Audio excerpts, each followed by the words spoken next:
All right, so we're talking about the first question of the 6 FRQs, free response questions. Okay, it says to you for the questions 1 through 5, spend about an hour and 5 minutes on this part of the exam. It's about 13, that's about 13 minutes a question. Okay, so here we go with question 1. Let's see what we can do. The sizes in square feet of the 20 rooms of in a student resident hall at a certain university, oops, let me turn my volume down, are summarized in the following histogram. So based on the histogram, part A is based on the histogram, write a few sentences describing the distribution of the room size in the residence hall. Don't look at these numbers. We're looking strictly at the picture. Okay, so first thing we want to look at is the context. The sizes of the 20 rooms in a student resident hall at a certain university. The room size of 20 rooms in a student residence hall has a center. Okay, there are 20 rooms, so my median is between the 10th and 11th number. Well, there's 3, 6, 10, and 11. It's between the 10th and 11th. Well, the 10th number is here. The 11th number is in here. We don't know what they are. Again, ignore this. So I'm going to say my center is between 200 and 300 square feet. There's my context. There's my center. Unusual. There are no unusual size rooms. It doesn't look like there's any gaps in there. Shape. The shape of the distribution is bimodal. It is definitely bimodal.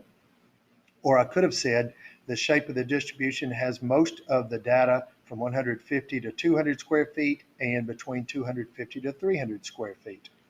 That is acceptable as talking about bimodal. And you can, if you want to, throw in and roughly symmetric. Then I'm going to talk about the spread. Their intervals, I can't say from 100 to 350 because there may not be any. You could say approximately from 100 feet to 350 square feet. But I'm going to say the spread is from 100 to 150 feet, which is the minimum, up to 300 to 350 square feet.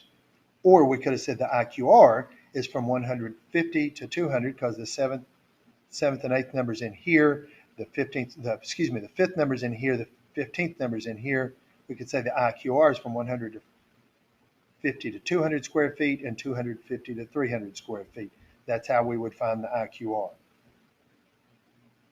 Okay, that's part A. That took me a little over 2.5 minutes to explain. You should be able to write that in about 3 to 5 minutes. So we still have 8 minutes left. Then it gives us this table, the summary statistics.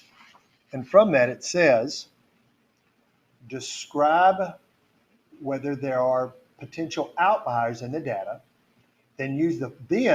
so we have to determine first, then use the following grid to sketch the box plot. So I went ahead and did that.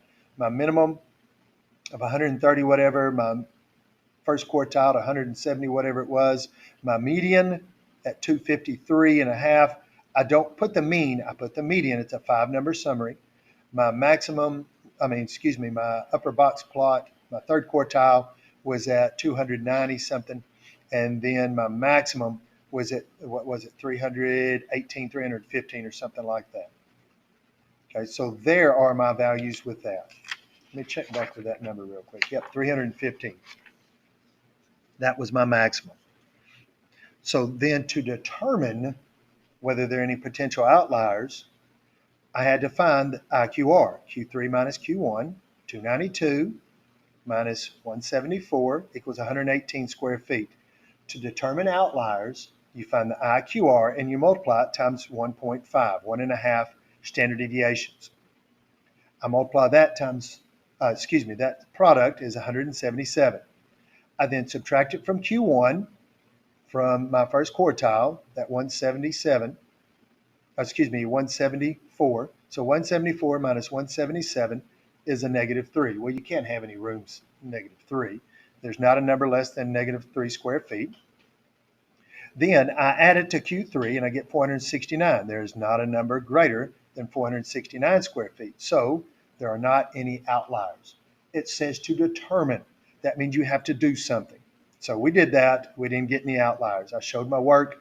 I did my box plot. That's E. That's an essential. Okay. What characteristic of the shape of the room distribution of room size is apparent from the histogram, but not from the box plot? Box plot, histogram. Obviously, this shows me that it's bimodal. The histogram shows the distribution to be bimodal, but this is not shown by the box plot. Okay.